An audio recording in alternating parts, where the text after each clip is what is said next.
Liverpool had been on the economic and social decline really for about 25, 30 years. And of course, when you get that level of economic decline, all the other associated social problems emerge. The use of heroin, the use of other hard drugs. Correct. We had the HIV/AIDS crisis coming. Everything bloody awful came together within a couple of years. Meanwhile, musically, there was quite a lot of music. Especially the music that was coming out of Merseyside. Hi, I'm Stacey Jackson. And I'm Roy Bassnett. Join us for the Gen-X-Perience podcast every other week. So if you were born between 1965 and 1980, that makes you a Gen Xer. And that being the case, that makes this podcast for you. We are interviewing the most amazing people from all over the world in all walks of life, discussing culture, music, and politics. The range is incredible. You're going to get to hear some wonderful stories.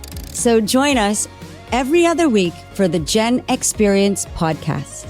I'm Stacey Jackson. And I'm Roy Bassnett.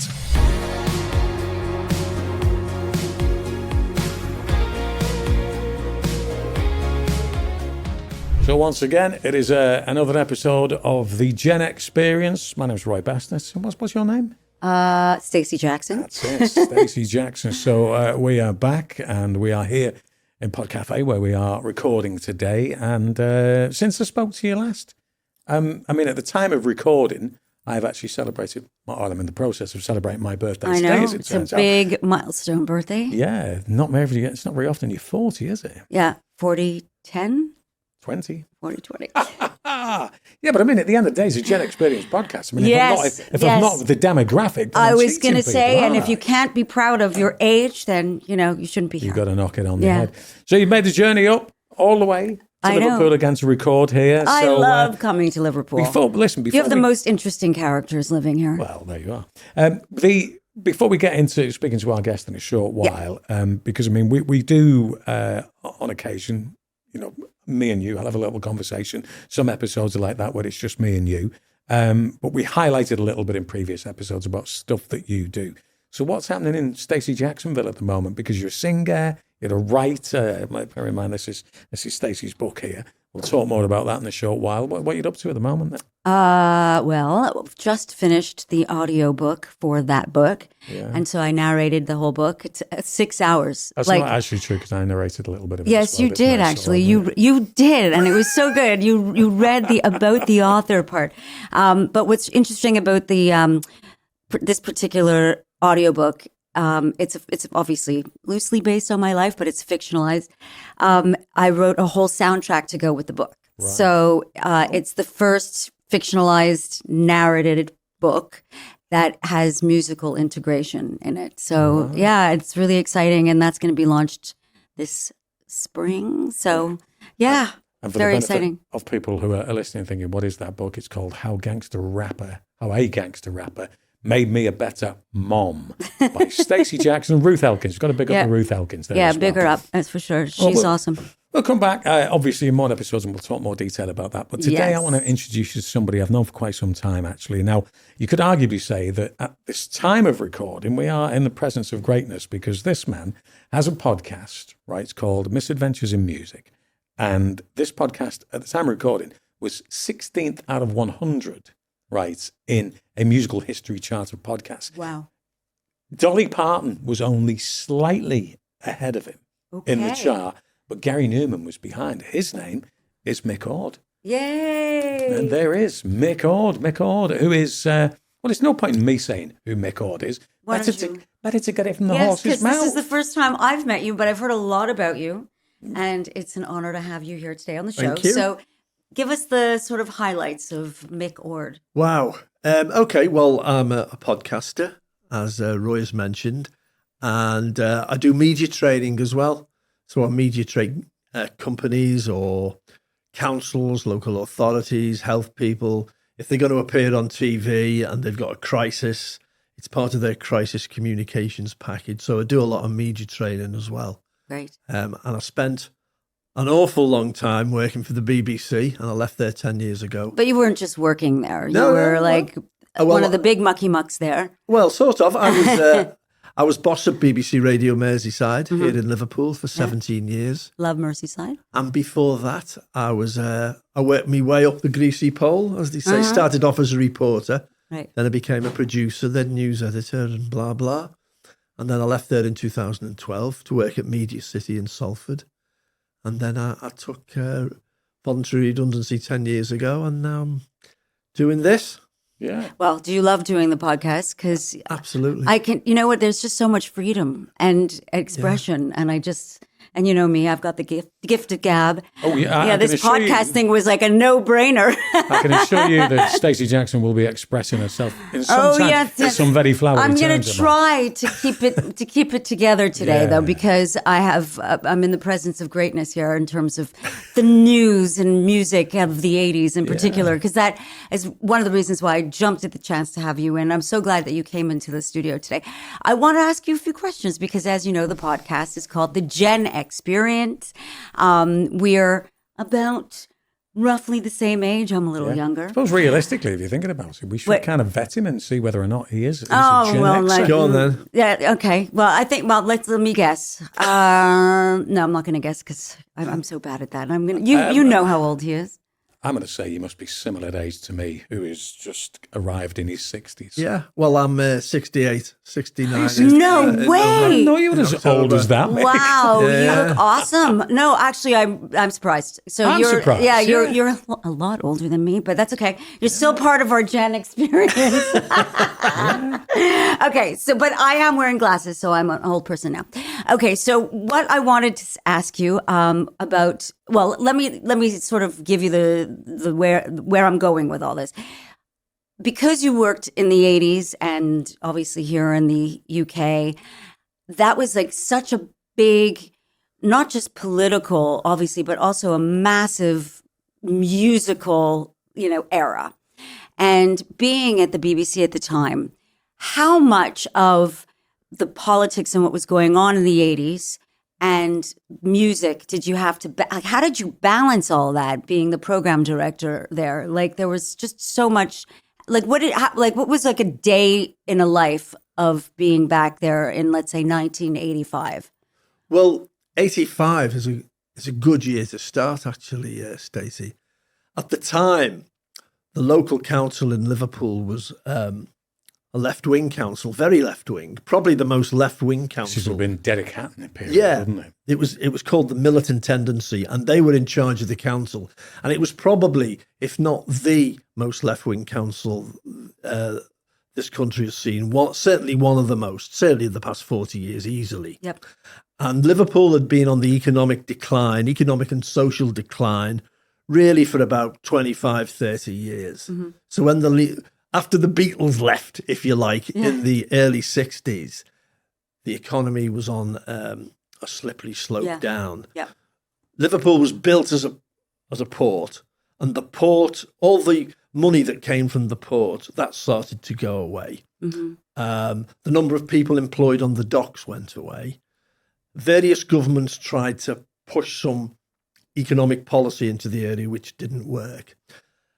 And at the time, although large parts of the rest of the country were voting in Thatcher, who was like Reagan, as you said, Liverpool became more left-wing because it was more in decline economically. So there was a big clash between the two. Absolutely. So every single day, and I'm talking 7 days a week, there was usually a story to do with the political situation locally. Of course. And of course, when you get that level of economic decline, like there was in New York and other parts of America in the 70s and 80s, all the other associated social problems emerge. The use of heroin, the use of other hard drugs. Correct. We had the HIV/AIDS crisis coming. Yep. So everything bloody awful came together within a couple of years. And so every day, if you're working in the newsroom, you're having to deal with this stuff. Meanwhile, musically, there was quite a lot of music, which was part of that political fight back. I was going to say that the kind of political circumstances of the time kind of framed a lot of the music, especially the music that was coming out of Merseyside. Yeah, correct. I mean, there were so many. We talked about this on one of our shows at Liverpool Live, where there was so lyrically, a lot of the bands had a lot of political protests in their messaging, and then of course also 1985 was the Live Aid, right? And so you're right. Music and politics were synonymous almost. Yeah, in the 1980s, they were inextricably linked. Not so, you don't really see it now, but it was. I think you needed to kind of take a position in order to produce music in the 80s. Yeah, I think so. And I think more than any other era, the 80s had political music. Not all of it, obviously, but more than the 60s, I would say. Yeah. Certainly in the UK, I'm not saying it's the same for America. It was slightly different there, obviously. It was riskier, and they took the risk. And you know what? They also had a platform, MTV. Yeah. So not only did they, were they singing songs and people were dancing to it, DJs were playing it. Now there was a much bigger platform. They were able to influence with their lyrics visually, also on television, so they could tell a story through their videos. Yeah. And so it wasn't just the music per se; it was like a whole package. Yeah, it was the image, wasn't it? Yeah. So it was more, in inverted commas, acceptable to be out there and gay. Yeah. Yeah. Or even in some cases trans in the 80s. That's right. And it was regarded as shocking among, more traditional conservative types and liberating for younger people, and straight people started then to wear makeup. Yep. And it wasn't, although you got a bit of that with Bowie and them in the 70s, it was far wider in the 80s. Correct. And so it was kind of in retrospect, it was an interesting time. That's very cool that you mentioned the makeup, because we had this conversation as well about like the rock bands also with the long hair, and the Kiss is a perfect example with all their makeup. And then of course you have, like you said, the gay community and I first of all, to me, there is no other era as the 80s in terms of how it all sort of came together. I don't think, and we could remember all the lyrics to all the songs. We could almost remember everywhere we were when a song came out, when it was playing. Yeah. I'm not sure, and you guys do this all the time. You're in the radio industry, like that the Gen Z or even the alphas, the kids who are watching the 15 seconds on Instagram or TikTok, are actually going to really grasp a song. And 40 years from now, will they remember the lyrics to a song from Jay-Z or from, do you know what I mean? Yeah. In the way that we know, like every Journey song, Foreigner song, Kiss song. It's amazing how many songs Duran, like and it's crazy because like I can't remember where I put my car keys 5 minutes ago, but I know every lyric from 1982. I don't know. There you go. So moving on, because this is we can talk about this forever. How different was the relationship between the UK and the US in the news and in music, like in the 80s compared to how it is today? Wow. Well, Reagan was such a massive figure in the early 80s, and Thatcher was such a massive figure. And the way in which the media here portrayed it, and I think it was pretty true, I don't know whether you think this, Roy, is that they were very close, both politically and probably personally as well. We saw them on TV, and they were almost like a double act at times. Yeah. And because Thatcher was a very, very strong woman, and he was like an ex-Hollywood film star. Yeah. They were on the TV all the time. I mean, nothing like Trump at the moment. But nevertheless, for those times, they were on all the time. And of course, living in this area where she wasn't popular. No, right. And Reagan was regarded, I mean, this is maybe moving into different areas, but a lot of the British media and maybe British people have had quite a snobby attitude towards American presidents, Really? Because I think this is true. I'm not saying it was true of JFK because that's different, but they kind of sneer at them a little bit. And this is probably more a media thing, Stacey, but certainly the newspapers at the time that were really popular, because he was an ex-Hollywood star, they're kind of thinking, what the hell does he know? I've never thought about that before, but I always remember when we're talking about 80 when Reagan came in. So it was about 1980, something like that. And everyone was saying, oh my God, he's an ex-film star. And then you look at what you've got now. It was just crazy. And I always remember, not the 9 o'clock news, the sketch show, making a song about Ronald Reagan being president. And so you are talking about the media there. Even the satirical programs were kind of saying, oh, Reagan, he's the president. Yeah, so I get that. I never thought about it before. And they were very and they were doing the same to the British government, of course, and they were doing the same to the Ayatollah in Iran, Yeah. and Brezhnev in the Soviet Union.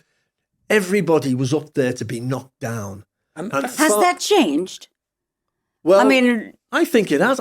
I don't think there's that level of satire and piss-taking and caricature like there was at that time. Oh, no. I mean, the programme that Roy talked about, not the 9 o'clock news, was on once a week, peak viewing time at 9 o'clock. You wouldn't get that now. You get Have I Got News for You in this country, was slightly different. Yeah. But not as in your face. Not as in your face as it was. Certainly, I'm only talking about the UK here. I think it was probably... He had Spitting Image as well, which was another one. I don't know if you're familiar. You might not have had Spitting Image. These were like kind of big puppets, weren't they? Yeah. And Reagan, Thatcher, all of these people were stalwarts in it every single week. And I think the point I would say here is that politics in the 1980s in this country, and probably still is to a certain degree now, we're happy to lampoon our figures. Where there's a bit more reverence towards political figures, I think, in America. Or am I wrong? No, I'm not sure. I mean, because the internet has changed everything, like in terms of how people, now there's news for everyone. If you are, and in America in particular, it is politics that actually separates everyone. Nobody even wants to talk about it because the minute you mention it, there is such a divide and it's dividing our country significantly. So nobody even wants to, if you're at a dinner party, like from the outside, because I'm, I live here, looking in is different. We can be at an international dinner party and everyone could talk about everybody's politics sort of from as an outsider's point of view. But Americans, it's really tough. You are stuck in one side. And so you look at Facebook or you look at Instagram or you look at whoever your friends are, they're spewing news from where they're looking for the news. So if they're, Republican, they're watching Fox, they're, those kinds of things. Yeah. And if they're Democratic and they're so anti-Trump, exactly. And it's really divided, and I don't know if that, news has just changed. Yeah. Let's move away from the politics. Yeah. And let's move into, Mick Ord, young fella. Yeah, he's doing a bit of journalism, but you've always been a keen follower of music. So coming back to the points you were making about wearing makeup at the time, people talk about, Boy George, when he came out, that was something else. But Pete Burns was doing that. Pete Burns, the front man of Dead or Alive, was well ahead of that game. And they had a number of very public spats because Pete Burns claimed that Boy George nicked his eye. I was just about to mention that. Yeah. And then Boy George would come on, and because Boy George was a bigger star, he would say quite publicly, "I'll take no notice of that guy." I mean, it was just showbiz rubbish, really. But Pete Burns. But how much was it also the journalists playing it up just to create a bit of banter? Like they did in the 90s with Oasis and Blair, right. the Beatles and the Stones in the 60s. This is what they do. Right. Yeah. I have no idea whether it was genuine, but in terms of my perception, they did not like each other. And that was, like I used to go to the Camden Palace in London in the 80s, which was a glitzy club that you went to. And it was all like the new romantic era, but they were playing lots of American stuff that the radio stations over here wouldn't play. I was going to ask you. So they'd play some of this stuff that I'd never heard before anyway. And then they'd play, Culture Club. And then they'd start to play Dead or Alive stuff. Right. So all the underground. Yeah, all the underground scene was creeping into the mainstream. Pet and Shop then all Boys. of a sudden Pete Burns and... Well, I bought into that because, I always remember... Dead or Alive, I would probably attribute Dead or Alive being one of the first bands that I really got into, which influenced my look, if you like, because I was hanging around with a couple of guys who were heavily into Dead or Alive before they sold out with You Spin Me Round, when they were doing Misty Circles, Wish You Here, and all of that. You think that's a sellout? It's a sellout. Well, it's not a sellout, my but it's God, what people say, love innit? that song. But the question I've got to ask you, Mick, as a person who's very familiar with the kind of musical landscape of this part of the world, you might not know this, but Pete Burns was worked in a record store in Liverpool called Probe Records, didn't he? Did you ever go in there and were you served by him? Yeah. And I can remember going, because he used to wear black eye contact lenses. And I can remember that the girlfriend I was with at the time, we were in this shop, and it was a bookshop. And she was kind of kneeling on the floor looking at some books. And Pete Burns walked into the bookshop. And I thought, if she looks at him straight away, she's going to jump. So I was dying for, and she looked up and she just saw his face, and she'd been busily looking at this bookshelf for about 10 minutes, and she looked up, and I could see her go like that because he had his he's an amazing looking guy. Yeah. It was the black eye contact lenses that did it, because I never saw anybody wear anything like that, and he would get a lot of stick when he walked around the streets. But he was a hard guy. He was not remotely, in inverted commas, soft. He could look after himself. He was a big guy. Yeah. He had to fought his way through school in Port Sunlight. They tried to bully him there. He wasn't having any of it. He was a tough fella. Wow, talk about confidence. But if you looked at him, you'd think he's soft. Well, yeah, exactly. And the thing is, if you ever listen to Pete Bones' singing voice, it's virtually operatic, isn't it? Yeah. It's quite... So, yeah, and I remember going into Probe and seeing him there. And one time I was buying somebody a record, and I can't remember what it was, but it wasn't a cool record. And he kind of sneered at me. Oh, I said, it's not for me. It's for me, mate. It would have been easier to buy a packet of condoms at the time. It would have been. And in this shop, the people behind the counter, sometimes they wouldn't serve people if they're asking for a record that they didn't like. Go on. Don't have that. It's crap. Really? No, yeah. I can remember going in for Television. Remember Television? Yeah. The band. And I went in and I said, can I have Marquee Moon, please? And he said, you mean the single? I said, yeah. And the guy just said to me, that's shite. You don't want that. Get the album. I thought, all right, mate. Yeah. So I bought the album. Well, talk about a good sales tactic. Yeah. But they were famous for that. That's hilarious. Being rude to customers. That's so funny. I mean, it's great. See, the thing is, because when we're broadcast, we're recording here in Liverpool. Now, I didn't spend a lot of time in Liverpool when I was in my teenage years, if you like. It's only, once I got into my 20s that I started being there, especially when I started working in radio. But we just mentioned Probe Records there. Now, there is a famous nightclub in Liverpool called the Cavern, which is where the Beatles were.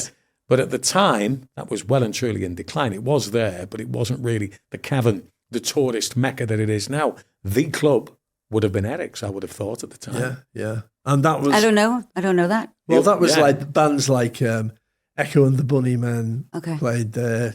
Teardrop Explodes, Orchestral Manoeuvres in the Dark. Yeah. Many, many others whose names you wouldn't know and whose names I've forgotten. But at the time, people would go to see Deaf School and all these other bands that were big in this area but weren't big anywhere else. And then they kind of flowered.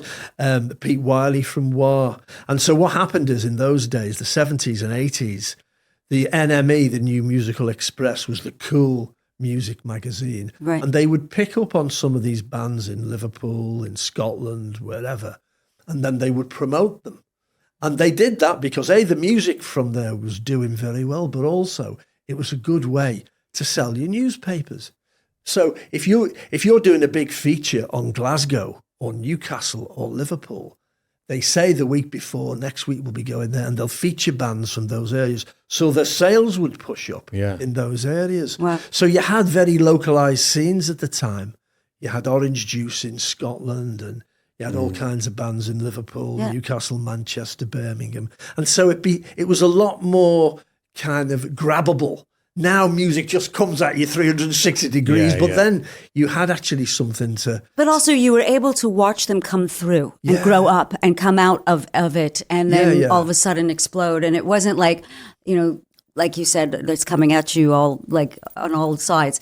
Having been at the BBC, and you mentioned this before, that some of the music was banned. It couldn't be played, but... Was it that did turn around? Was it because it was played so much in the U.S. and people were demanding it, or was it because of MTV that it just became? You just said, "Okay, we're going to play it." At what point did you guys make the decision that it was okay? Well, for example, Frankie Goes to Hollywood. Yeah. They had Relax. That was banned, wasn't it? Yeah. They Mike played. Reid. It was Roy. He was pinned on, wasn't it? They played it on Radio 1, and then when they actually listened to the lyrics, of course, they never banned Walk on the Wild Side because they didn't understand the lyrics, but they did understand Relax When You Want to Come. Yeah. But they didn't think, no one would write about sex like that, Well, then they did, and it was one Radio 1 DJ that refused to play it, and then it was banned. But then it got to number one, and it didn't just get to number one once, did it, Roy? No. They kept releasing 12-inch versions of it, remixed versions of it. So good. Brilliant. After it must have been over an 18-month period, so many different versions came in. And they were very outre, and a couple of their band members were really obviously gay and were proud of it.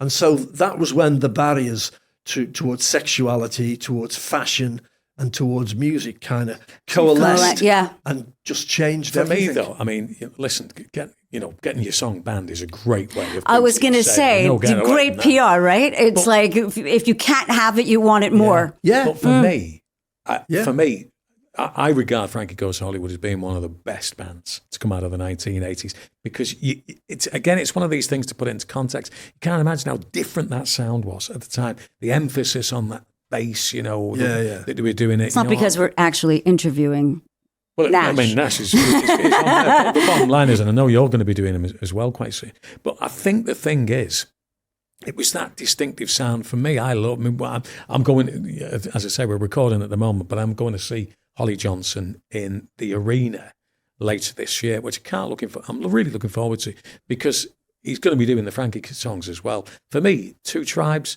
if you talk about a song which is not only a fantastic song, but it also really sums up the 1980s in just 3 minutes, that was the power of Frankie Goes to Hollywood for me. I thought they were fantastic. Brilliant. And what you were saying before about the politics. Yeah. The video for that, which I guess would have been on MTV, Stacey, you can tell us. I remember it. Was Reagan and Gorbachev fighting each other. Sorry, tell a lie. Was it Gorbachev or was it Brezhnev? No, it was Gorbachev, because he had the blood it is. stain, You're right. and they were nutting each other. Yeah. Now, headbutting each other. Exactly. So, would you get that now? No. I'm trying to think what the equivalent is now, and I can't think of it really. I mean, you'll know better than me, I suspect. What would be the equivalent now? Twitter? Yeah, right? I mean, it's not in music. It's not in music. I mean, well, that's not true. I mean, there are different and various messages in popular music, obviously, but and people are less. They're a lot more free. They're less. They don't care as much, But it's not as obvious. No, and at the time, over here, families would sit down and watch Top of the Pops, 7:30 on a Thursday night, and you might see the Carpenters, you might see Paul McCartney, you might see Tom Jones, and then Frankie Goes to Hollywood comes on. Yeah. And although you wouldn't have seen Relax on it, I don't think, maybe you would have done. When Two Tribes came on, we all knew what it was about. It was so obvious what it was about. If there was somebody that, really a young person wants to know about the 80s. If there was one band that defined the 80s for you, and you think, that's it. When I think of the 80s, I think of that band. Who would it be? Wow. Well, I think I'd probably have a different answer for every different hour of the day, never mind day of the week. Right, okay. But I was a massive fan in the 80s of Paul Weller. I loved the Style Council.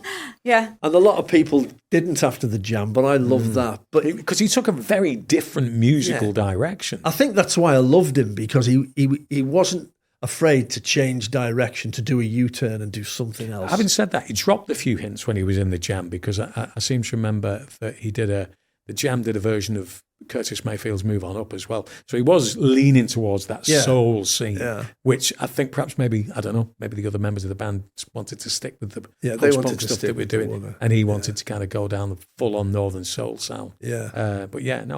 No, him. I mean, but a lot Simple Minds I loved Echo and the Bunnymen.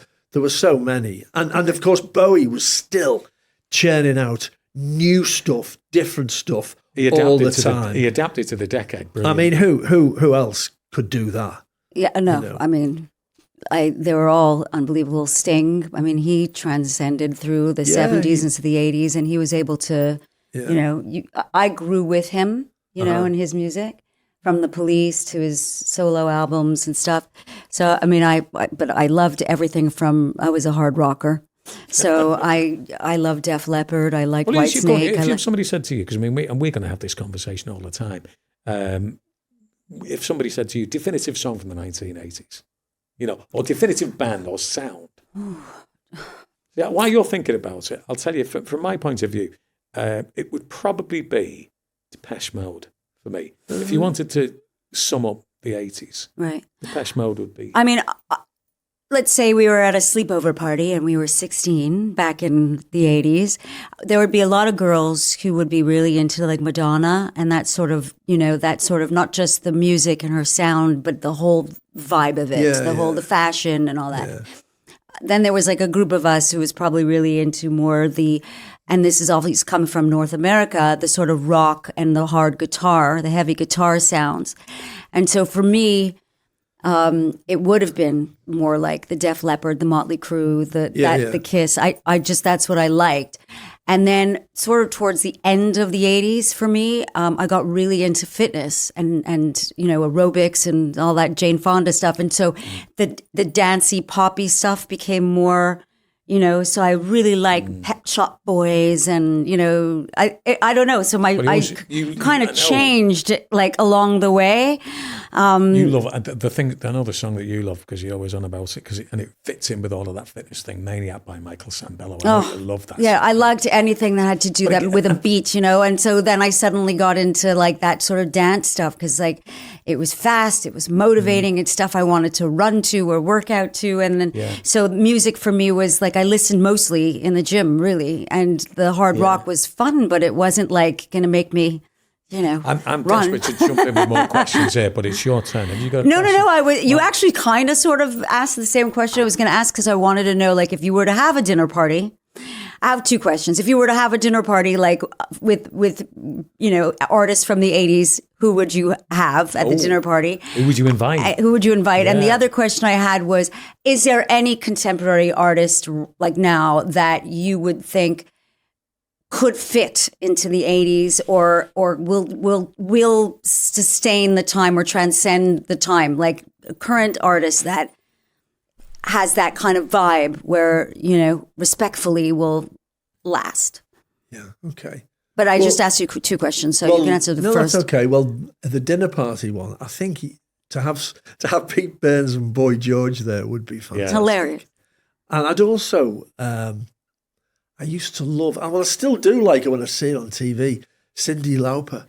Yeah, she's unbelievable. I love her voice. She's got a strong Brooklyn accent, and very distinctive. The minute she sings a note, it's Cyndi. Yeah. And she was wild. But I love, and then I'd want Bowie there, and I'd want Tom Waits there because I love Tom Waits.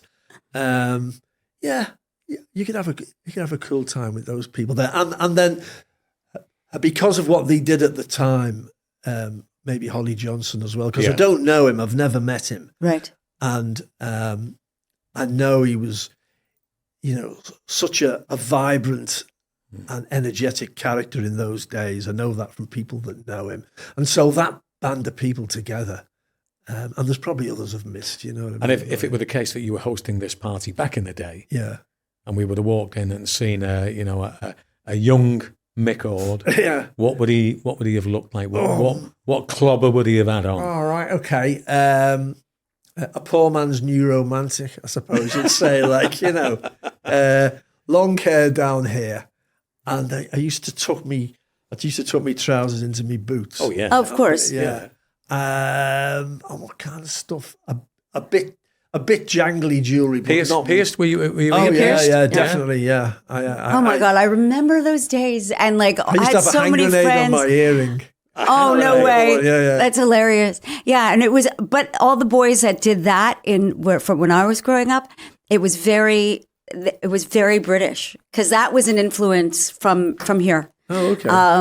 Absolutely, because like I said, like the music was coming over. Yes. So it was very. Yeah. So the guys that dressed up like that were guys that wanted to be like you. Yes. and lastly, any artists that you think that from today that you think could have made it in the 80s or we still haven't. I mean, so many bands we haven't mentioned and all that.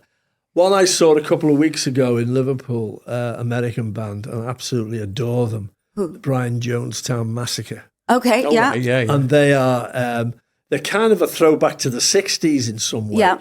But during the 80s, you had quite a lot of bands that were Influenced by the 60s. Yeah, like the Bunnymen were very influenced, I thought, by the Doors Yeah. and the Velvet Underground. And they've got that kind of vibe, the Brian Jonestown Massacre. For sure. There were a lot of remakes. I mean, Kim Wilde did a song that was from the 60s, right? And so did Kylie Minogue did a Supreme song. And there were a lot of remakes from the 60s that made it I would hope a that the different... Brian Jonestown Massacre are not too influenced by the Jonestown Massacre, I might add. You No, know, no. They just, Yeah, wouldn't want that. Well, with Right. paying attention to the time, Yeah. we always end our podcast with a little 80s trivia. And I have a feeling you are going to smash this, by the way. So I'm going to ask you 2 questions randomly off the top of the card deck. And so we'll start with Roy. And you just for shits and giggles, as they say. Shits and giggles. Shits and giggles. Shits and giggle question for you here. Then, in which year did Wham play their final concert at Wembley Stadium? Now, see, of all of the questions, Is it a I could have multiple asked choice? No. I do multiple choice. I can't imagine that, like, you know, you've probably got a copy of Fantastic by Wham, have you? not as such. I would say, maybe 87. 86. Close. Close, but not close enough. Go on, Stacey, My you turn? have a question. Okay. Go on, yeah. I don't know if you get this one. This is very random because it's not musical. In which year was the cartoon Thundercats first aired? Was it, I'm going to give you a multiple choice, Oh, thank you. 81, 85, or 88? 88. 85. Okay. I didn't know that. That was a guess. That was, Well, I do you bet you know what? I don't think any of us would have got, would you have known that one? No, I wouldn't have got Okay, that. so maybe you know what? I'll ask you another one. I'll pull this one out. Yeah. But what is interesting, because I mean, we have predominantly, and we'll have to get you in again, Mick. We've predominantly been talking about music and politics and what have you, but it's about culture from that period as well, and television. We've just picked up on that, and this is another one of those. But I'm feeling you might get this one. 1980s, where we're going. Which character was shot in the TV soap opera Dallas? Oh, my God. JR. Yes, you got that. At least I got that one. And there's something else that epitomised the 1980s as well for me. Okay, I don't know if you'd get this one either because I don't know the answer, but actually you're a guy, you might get it. Okay, I'm going to ask you this one because this one we all know. The company 3M introduced what item of stationery in 1980? I know this. 3M. Think about it, Mick. Item of Firefox? No, but that was a really good guess. It's the Post-it note. Post-it note. Oh, right. Oh, no, but Filofax, Okay. great guess. Yeah, we've I forgotten about loved that my already. Filofax. Oh, yeah. Mick, it's been wonderful getting One you in, out as of I 4. say. 1 out of 4. Okay, yeah, wait, hold yeah. on. I'll end with this one because this is what German phrase was introduced by the car company Audi in 1984. Come on. Vorsprung deck. There you are. I knew you would know that. I was like, oh, well, you're 2 a out guy. of You might 5. know this one. Yeah. Okay, that was good. You saved me, Stacey. Thank you. Mick, as I say, we'll have to get you back in again, but just remind us, Misadventures in Music, if people want to download that, available on all our usual platforms, and congratulations for its chart position at the moment. Briefly, just tell us about that, if you would, please. Well, we started about 4 years ago, me and Ian Prowse, and because he's a musician and I'm a journalist, we thought we'd be a good match in kind of looking into it. So we tend to do music history, but when I say history, it could be like we did a big feature on Shane MacGowan. It's anybody from the past, really, and obviously quite a few of them are going today. So we've had Andy McCluskey from Orchestral Manoeuvres in the Dark, did a big feature on Shane MacGowan and his music. And it's really anybody who's got a great story and who's lived and worked in the music industry for their adult lives. And most people have, you know, and it's stuff that you don't read about in the papers or on telly. People are quite frank about what they talk about. And because most of them are a little bit older than 25, they're not as hung up like they might be as the 25. Oh, I can't say this and I can't say that. Right. They just tell you like it is or like it was. And so that's what we do. And we do it every month. Brilliant. So it's a monthly podcast. Yes. Oh, that's so exciting. Okay, wonderful. Well, congratulations on that. And it's been an honor and a pleasure to finally meet you because he goes on and on about you. I think he's... Steady on, steady. No. I think you're one of his, little idols. That's great. And That was Yeah. really, really lovely Thank to you. meet you and have you in and great. hear all of your incredible exploits from back in the day. Wonderful stuff. Right. Okay. Well, thank you very much indeed for checking out this podcast, and we shall be back with another one at some point or other. I would imagine. I've not got one. I need to do them things where you go point down below to get more. Yeah. There may well be that on the video you're looking at the moment. If not, then you can work it out yourself. Right, Mick. Thank you very much indeed. Stacey, thank you, and thank you. Thanks very much for checking out the Gen-X-Perience podcast. Please do like and subscribe. We look forward to your comments, and if you could give us a 5-star review, that would be really appreciated.